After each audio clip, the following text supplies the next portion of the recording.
Fred. I'm working on my 11th year. So the main reason I went to the SAE for All training and learned a little more about this is I feel like myself and probably a lot of other programs in our state don't always do the best job with SAE that we could be doing. And so I thought it would be helpful for me to learn some more about it to, more than anything, improve my program and offer more opportunities for my students, but to help be an advocate and resource within as well. So I'm hoping, but I'm just going to ask just to make sure. Does everyone know what SAE is or have a basic idea? Hopefully, okay. So I think, you know, all ag teachers know what SAE is, and we all know that it's required. And for me, I viewed it a lot as like records and record keeping, because our main requirements as an ag teacher is we need to get all of our students to enter their SAE records so that we can submit them to the state and be a chapter in good standing and all that good stuff. So I always did really well at making sure all of my students had some sort of SAE to enter records on. But that was about the only real consistent thing. And from my experience in high school and FFA, the kids that were going to have strong proficiencies were the ones that got more of the SAE focus. And I wasn't really one of those kids. So my senior year, I think I got my first actual SAE visit. And, you know, I always did the records and worked my way through the degrees in that, but there wasn't any extra special attention on SAE. So I felt like I didn't really have a good starting point as a teacher, because my experience had been limited. So basically, this SAE for All isn't really changing a lot that we've been doing. It just is to focus more on a foundation for students and make it a more meaningful experience for students that we have in our ag programs. Helping them be more prepared for any career that they choose to pursue. So the ones are the kids that come in with like a legacy SAE. They've already been working on their parents' ranch, or they already own a few cattle, or maybe they don't really need a lot of help to get an SAE going. The students I think that a lot of teachers struggle with are the ones that come in maybe for a semester here or there because they had to take your class because there weren't any other options, or maybe they were interested in one semester course that you offered. And sometimes they're challenged because they don't want to be an FFA, or they don't want to buy into the whole total program. Or maybe they just are like, oh, I'm not interested in agriculture. I want to learn about environmental and natural resources and that kind of stuff. So the foundational way to connect with them, getting them just to, you know, explore their career options and plan for those, assess their employability skills for college and or career readiness. They develop some personal financial management and planning strategies and tools, workplace safety, and then agricultural literacy is just like a starting point for those students that don't really have another SAE, but eventually the goal is to replace that with an immersion SAE where they're actually focused on one project.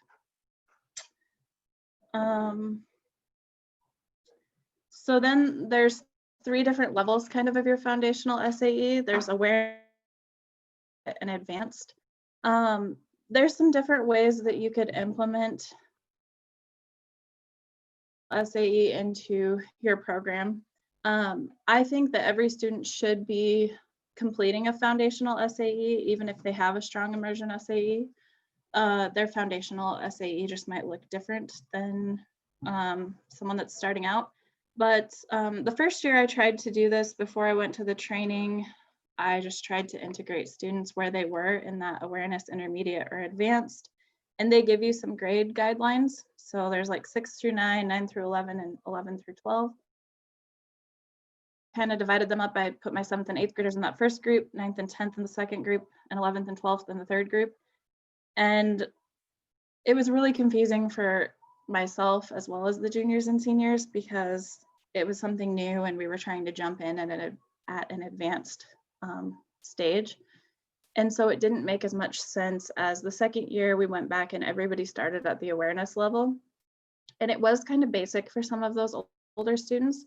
But if you really talk about how completing the tasks or assignments within a foundational SAE are going to prepare them for whatever career decisions they choose to make, I think that helps. You still have some pushback from some students that don't see why they're having to do this, or they see it as busy work, or they think because they're not an FFA, it still doesn't apply to them. No matter,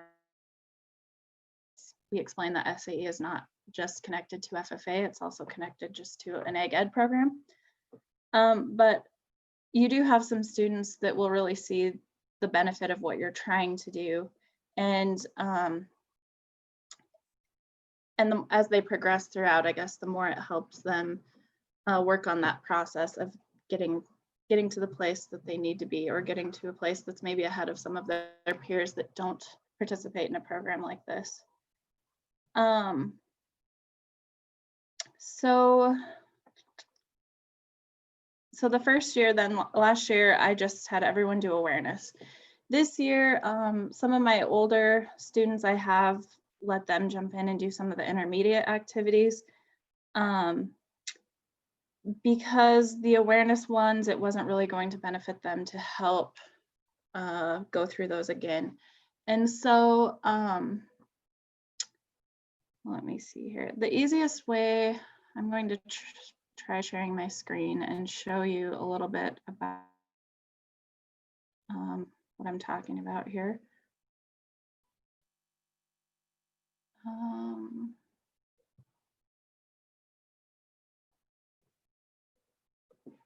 Okay. So I'm kind of jumping around a little bit, but when I need to SAE for all resource on the internet, I always just start with the Google search SAE for all. And so I've done that here just so you can kind of see what pops up and where I clicked.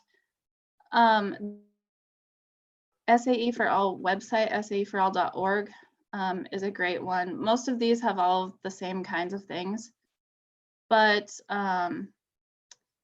it just shows like the 3-circle model, whether or not you buy into that. I think it's a pretty good representation for kids as to what an ag ed program should be based on. And then it can talk about that SAE and how it is separate and it overlaps with school and it would cross over into FFA. But if you really have no clue, you can click this I'm new here, tell me about SAE. And this is a tool to use when you're introducing SAE to students because it shows that really we're just looking at their career interests. And this is kind of like a little roadmap. So once you enroll in an ag ed course, the next step is to launch a foundational SAE, and this applies to everyone. So it's not once you join FFA, you get a foundational SAE or anything like this. This little roadmap actually doesn't even say anything about FFA, so I kind of like that for the students that that aren't as into that, because then the only real challenge you have is addressing like the, well, I'm not going to do anything in agriculture. Most of these 5 areas of the foundational SAE, the career exploration and planning, the employability skills for college and career readiness, and those, they don't say anything about agriculture in the title except for the agricultural literacy. So oftentimes when I do one of these activities with my students, for career exploration and planning, for example, they typically look at careers that they might, and they do like an interest inventory and see what fits to them. I let them look at any careers that they might be interested in, and then I ask that they look at one that is ag related. And for the most part, if they can explain to me how their career and it makes sense to me, I let them go with that, because then I figured they're more invested in it than if I force them into something that we maybe view as traditional ag. But then from this point, you can continue on and click this next foundational SAE, and it continues to go into what a foundational SAE is. So here's the 5 areas that I was talking about: the career exploration and planning, employability skills, etc. And down below it has the different levels. You could start students out wherever they fit for these descriptions. I still think, though, for the activities that it suggests, it's easiest to start them at awareness, because then they've already done the background work that they'll need to do intermediate and advanced, so they're not having to do extra work by starting in a higher level. But you can click on these and they tell you a little bit about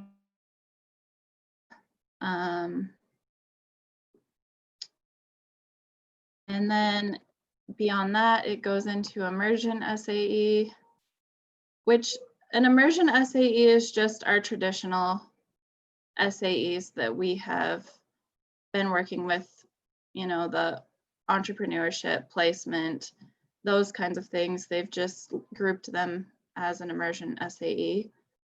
And so again, here down below, it just gives you little descriptions about what these are. These videos are great to get your students started on different areas or going.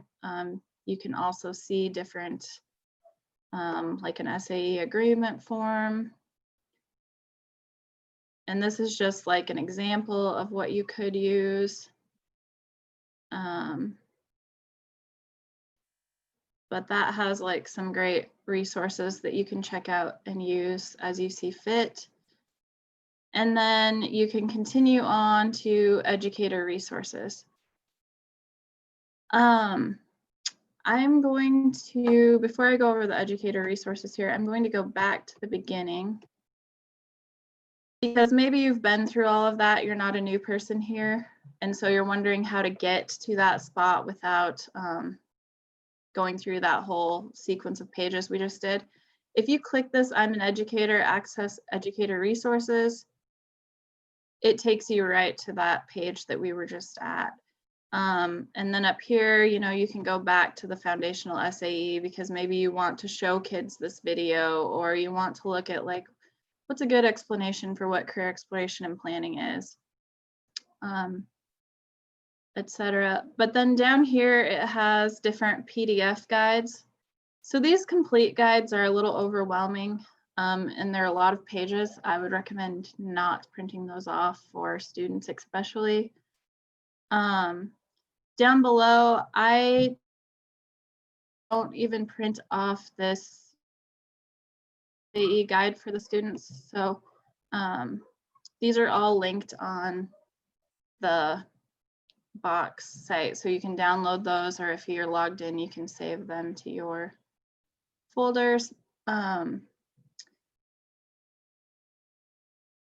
But this one is even 13 pages, and it can be a lot for students if you're just like, oh, here, this is what we're going to do. Something for the students, or that I like to use this grading rubric, because it tells exactly what I'm looking for each activity. Probably the most confusing thing for my students is each activity is on here, so this actually covers about assignments in my class. So usually you have to reshare that with them each time you do an assignment.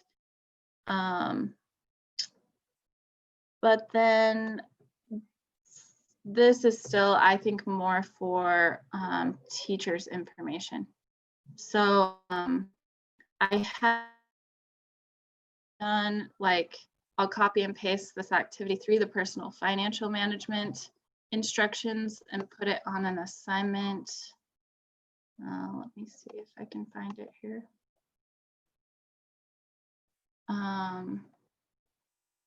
So I did this one time when I was in a hurry as an assignment, and it worked okay. But it still wasn't as good as some of the more personalized assignments I've used. But even this way, just quickly, you know, this gives them that one step. So if I print or share this with them and the rubric, that has been a lot easier than giving them the whole booklet of 13 pages and expecting them to find what you want in there. And then back on that educator resources, they have these download activities, which I was really excited that they came out with these. They have not come out with activities for the emergent SAEs yet. And so I was bummed about that. But once I used these in my class this year, I still think there's some work that could be done. So I'm going to do one of these. So here they have them broken down by each activity. So if I want to go to activity 1, and you don't have to do these in order, but I'm going to go to the awareness activity 1 in the PDF format. I was excited to see PDF in Word. I've had a challenge editing their Word documents when I download them. With all of these boxes that they have on here and the formatting, even when you move it to Word, it takes more time than I'm interested in putting into it to change and make it my own. So I tried that and it wasn't very successful. So if I'm going to use one of these, I just stick to the PDF. I still found that, oops, sorry, I'm switching. Go back to this activity 1. I've used these this year for a couple of the different activities, and I found that they're still kind of lengthy for the kids. So 6 pages. It really does kind of break it down step by step, but sometimes I think that that is more confusing as to what they're being asked to do, or at least it has been for my students. So instead of using this, Cindy Arnott created some worksheets last year that she shared. So I'll show you one that matches that 6-page thing I just kind of skimmed through. I used these with my students last year, and they seemed to work a lot better, and there was still tweaking. So this one, let me see here.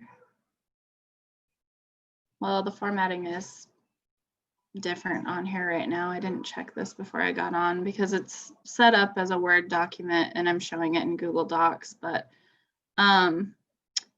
it is a lot easier to move her boxes around on here because there aren't as many, or to change the font or things like that. And it really breaks it down and simplifies it for the students.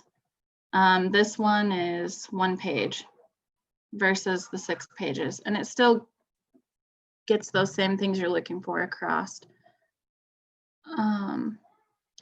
So the next thing I guess I want to tell you is, just because that's the activity page that it suggests, you don't have to do that specific activity. Anything that falls within that career, let's see, I was looking at the career exploration and planning. Anything you do in your classes that fits in that, they can use as a step for their. So the suggested activity that they have is that you take a couple of interest surveys, compare what careers you might be in, and then analyze those a little bit. Some teachers have had their students then present a 5-minute speech on what they found. I don't do that. I don't have the time for that, and I think that's a little much. But some of these, the authentic experience one. So if we go back to this foundational SAE, well,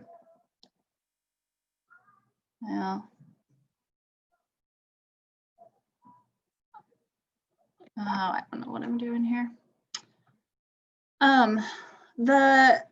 One of these asks students to interview some people fields, and I have an assignment that I use in my 7th grade ag ed class as part of the case curriculum that I feel overlaps that assignment a lot. So instead of making them do basically the same assignment twice, just a little varied, I just use that case assignment that I'm already doing with my students. I also teach, this year, I'm teaching a case course in ag business. So some of the personal financial management stuff that they suggest that you do as part of this foundational SAE,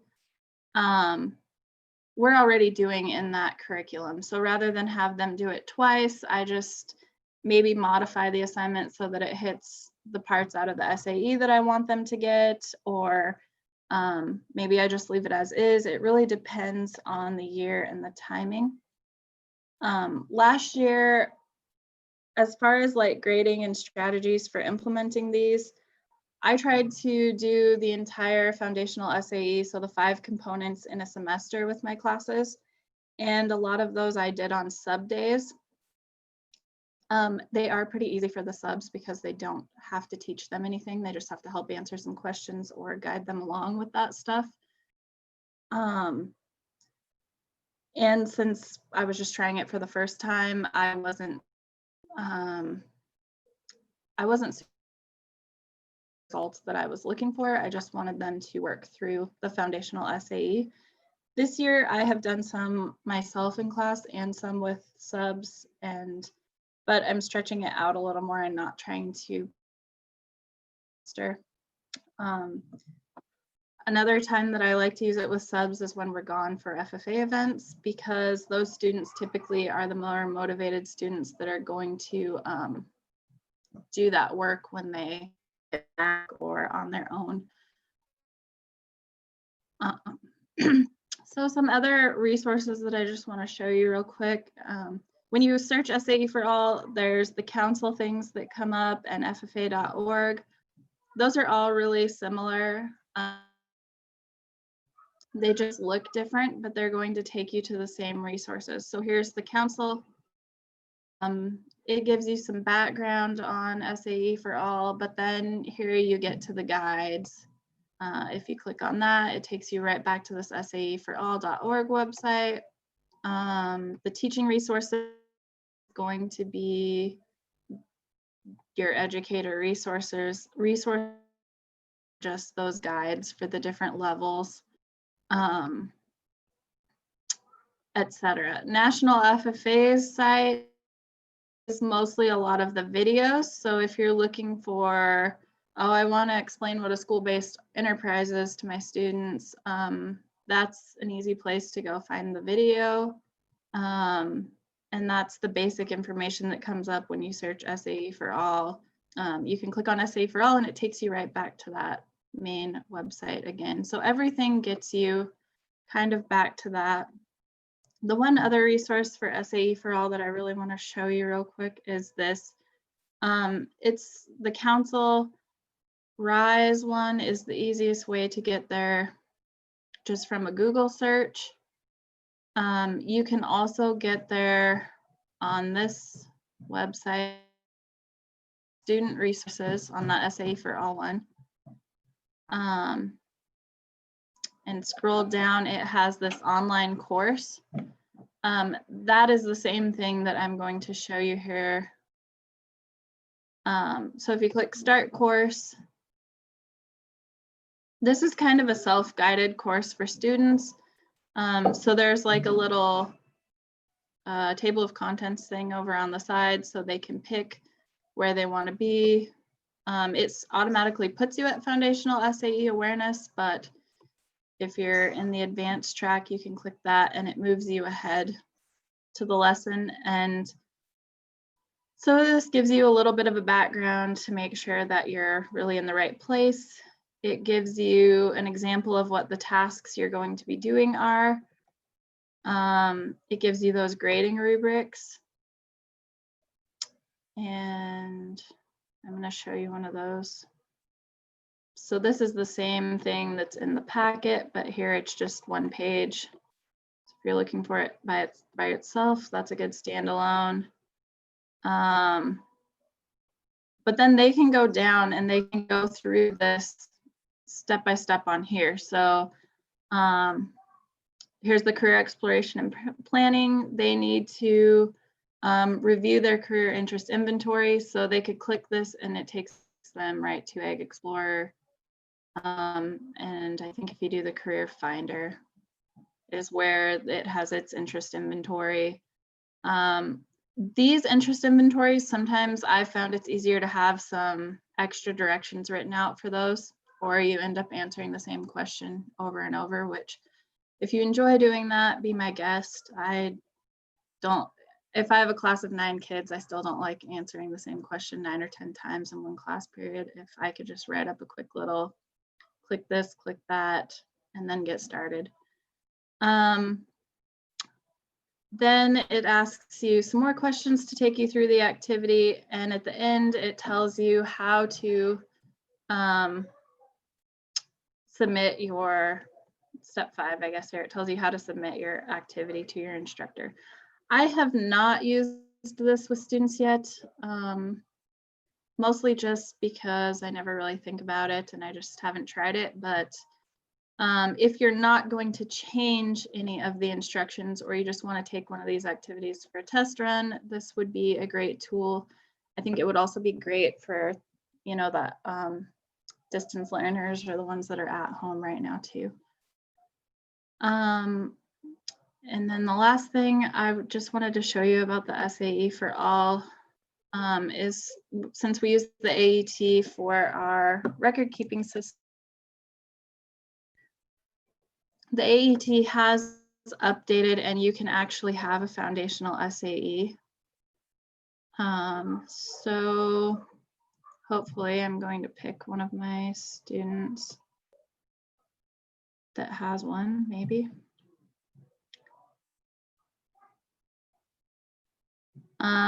So you can see we haven't really put anything in this foundational awareness SAE yet, but that's how I've had students set these up for now. It's just that the year that we start school, so 2020, 2021 this year, so I just have it 2020 foundational awareness.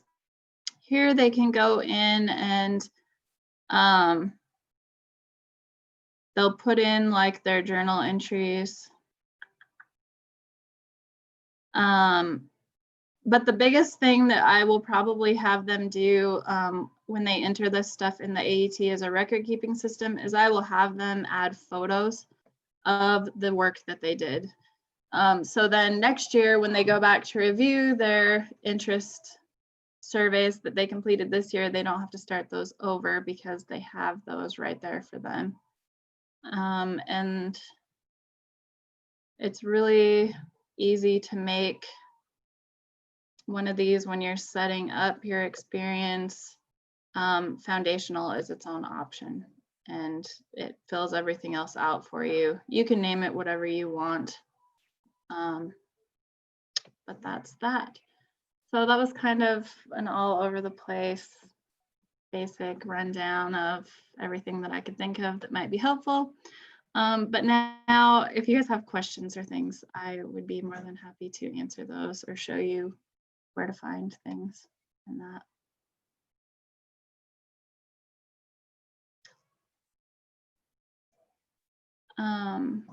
The one other thing real quick, I guess, that I'm going to jump to just because I know, is Jeff still on here? Yeah, okay.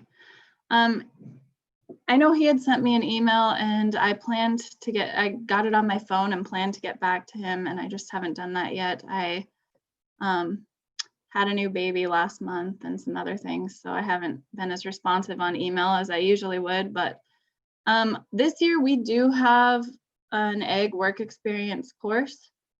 And so I set up a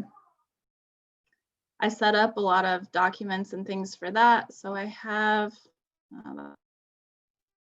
this is the handbook where everything's kind of put together. So like, this is just a basic syllabus for that class. And I've used things off, and that's the system that we use to kind of keep track of their time and stuff. But it's set up as semesters. So this goes through each of their assignments. So they have to, in the first quarter, they have to complete an AET SAE plan, and step by step exactly how to do that on the AET. It should be minimal time, and it should be, especially if they use this as a guide. Their journals is how they record what they do within their work experience. So each day these students go work 1 to 2 class periods in some kind of place. And I would say that they're not really all egg related, but since this is our easy system, they're all just getting lumped in there. So I've got a couple that work at a tire shop, a couple that work at the sign shop. One works in the kitchen and the other one works with our maintenance guy. And I would argue that we could connect each of those to agriculture. They might not be proficiency winners, but really, if you look through the information that they have to record on these for their plans, the part that's the most egg-based is when they have to come up with their skills and things. But they could look at the career readiness section there and get the bulk of their skills. So then second quarter, they would do an annual review and skill assessment, and this just tells them how to do that. And then finally have an evaluation for their supervisor to fill out. And it kind of, then that's where they have the option to grade them and give them any feedback that they maybe want to give them. And so far, it's worked really well the first semester that we've done this. And then each of these documents is its own thing too. So if I just want to print out one of those or send one of those to the students, I can do that. But for anybody else that's interested in that, I'm more than willing to share it. And feel free documents too. I just share the PDFs with the students so they don't, feel free to make them your own or do what you want. I did change rubrics from the AET because I didn't like just how they printed it out. So I used their same format, but made it my own. Okay, but now for real, I would take any questions if anybody has them.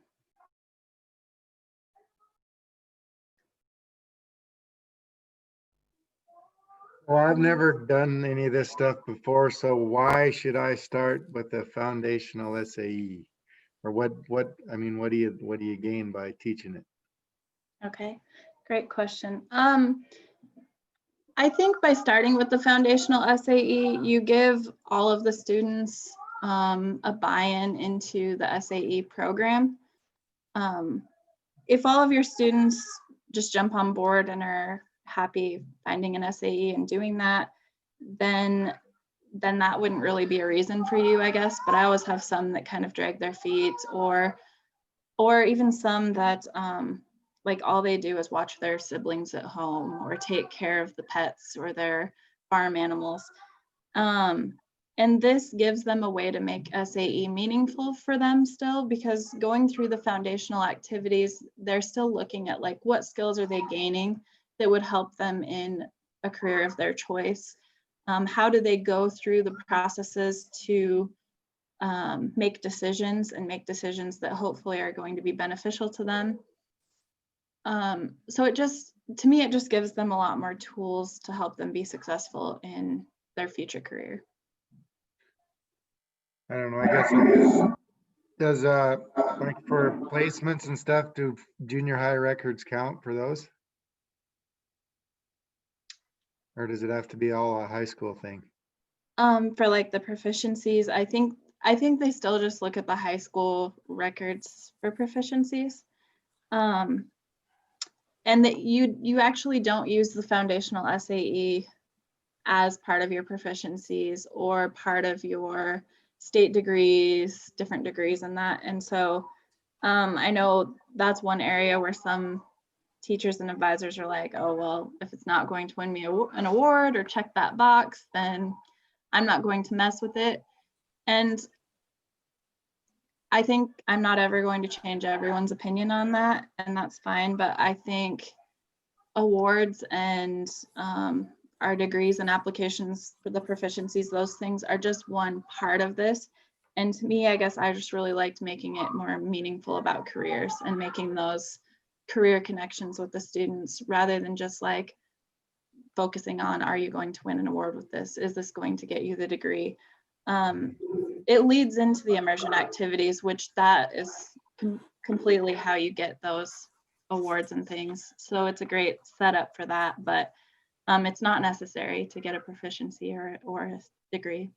Well, I guess the reason why I asked, because I had a star green hand this year, and we're not, I have sixth graders, so I've been trying to start them with SAE, but then like for star green hand and stuff, they're not even allowed to count the records.